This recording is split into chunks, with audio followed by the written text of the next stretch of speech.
బిస్మిల్లాహిర్రహ్మానిర్రహీం. 42 అల్ హక్. అల్ హక్ అంటే నిజమైన ఉనికి గలవాడు, విశ్వసింపదగినవాడు అని అర్థం. ఒక మనిషి అల్లా లేడన్న మాత్రాన ఆయన ఉనికికి ఎలాంటి కొరత ఏర్పడదు. అల్లాను విశ్వసించని వారు కూడా ఆయన దయతోనే ఈ లోకంలో జన్మించారు, పోషించబడుతున్నారు, సర్వ సదుపాయాలు పొందుతున్నారు. అయినా అల్లా ఉనికి పట్ల, నిత్యత సత్యత పట్ల వారికి ఏమాత్రము విశ్వాసం లేదు. అంత మాత్రాన అల్లాకు ఉన్న ఉనికికి ఎలాంటి ముప్పు కొరత వాటిల్లదు.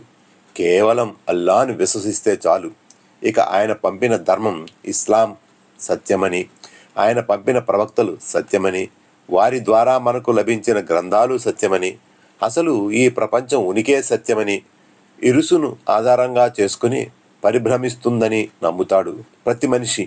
న్యాయస్థానంలో ఒక న్యాయమూర్తి కూడా తన వద్దకు వచ్చిన ఓ కేసులో 2 న్యాయవాదుల వాద ప్రతివాదాలు వింటాడు. కానీ సత్యం, నిజం ఇటుంటే అటే తన తీర్పును వెలువరించి దోషికి శిక్ష పడేలా చేస్తాడు. ఇక్కడ కూడా సత్యం ఆధారంగానే నిర్ణయం గైకొనబడిందన్నమాట. అలాగే జీవితంలోని ఏ అంశంలోనైనా సత్యమే ఆధారంగా, అదే అన్నిటికీ ఆయువు పట్టు. అల్లాహ్ సత్యం, ఆయన పంపిన ధర్మం ఇస్లాం, ఆయన చివరి ప్రవక్త ముహమ్మద్ సల్లల్లాహు అలైహి వసల్లం ప్రబోధించి ఆచరించిన మార్గము సత్యమైనదే. ఇక ఏది మంచి ఏది చెడు అనేది నిర్ణయించుకోవడం మనిషి విచక్షణా జ్ఞానానికి వదిలివేయబడింది. మిథ్యావాదాల్ని పట్టుకుని తన విచక్షణ కోల్పోతాడో, సత్య మార్గాన్ని అవలంబించి స్వర్గాన్ని పొందుతాడో అది మనిషి నిర్ణయానికే వదిలివేయబడింది. సత్యాన్ని తిరస్కరించిన వాడు సైతాన్ను చేరువవుతున్నాడు. మనిషిని శైతాన్ ఎన్నో ఆకర్షణలకు గురిచేసి తన ఉచ్చులో బిగిస్తున్నాడు. అల్లా మార్గం ఇస్లాం తప్ప అన్ని మార్గాలు సత్యమని ప్రబోధిస్తూ ఉంటాడు. చివరికి మనిషిని నరకం పాలు చేసి సంతోషించాలని చూస్తుంటాడు శైతాన్. అతని మోసానికి గురైన ప్రతి మనిషి ముందు తన విచక్షణ కోల్పోతాడు. ఆపై తనకంటే ఈ సృష్టి రాశుల్లోని హీనాతిహీనమైన వాటిని పూజించడం మొదలెడతాడు. ఆలోచించే మనస్సే ముద్దుబారిపోతే ఇక మనిషి సైతాన్ బానిస అయిపోతాడు.